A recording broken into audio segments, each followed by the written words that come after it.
Hi అండి. Welcome back to our channel Santhoshi Namapu. ఈరోజు వీడియోలో స్పెషల్ ఏంటంటే గోధుమ చిప్స్.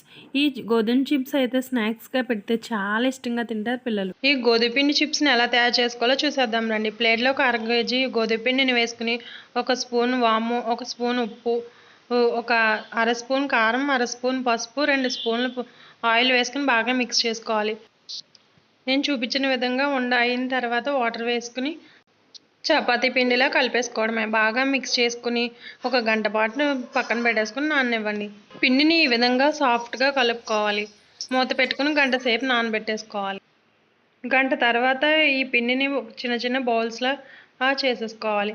తర్వాత ఒక చపాతీ కర్ర తీసుకుని ఈ బౌల్స్లా చేసుకున్న ఉండల్ని పూరీలా ఒత్తేసుకోవాలి. మరీ మందంగా కాకుండా మరీ పలచగా కాకుండా మీడియంగా ఒత్తుకుని చాక్ తీసుకుని కట్ చేసుకోవాలి. మనకి ఇష్టం వచ్చిన షేప్లో కట్ చేసుకోవచ్చు. ఇలా కట్ చేసుకున్న వాటిని ఒక పేపర్ మీద వేసుకుని ఈ మొత్తం పిండిని అంతటిని ఇలా చిప్స్లా కట్ చేసుకుని ప్లేట్లో వేసేసుకోవాలి. స్టవ్ వెలిగించుకుని స్టవ్ మీద ప్యాన్ పెట్టి డీప్ ఫ్రైకి సరిపడినంత ఆయిల్ వేసుకోవాలి. ఆయిల్ బాగా మరిగిన తర్వాత ముందుగా చేసుకున్న చిప్స్ని ఒక్కొక్కటిగా వేసుకుని ఇవి బాగా ఫ్రై చేసుకోవాలి. తిప్పుకుంటూ ఫ్రై చేసుకోవాలి. స్టవ్ మీడియం ఫ్లేమ్లో పెట్టుకుని ఫ్రై చేసేసుకోవచ్చు. బాగా ఫ్రై అయిన తర్వాత ఒక ప్లేట్లోకి వేసేసుకోవడమే. అలా మొత్తం అన్నిటిని వేపేసుకోవడమే. తర్వాత ఒక 2 కరివేపాకు రొమ్మల్ని వేపుకోవాలి.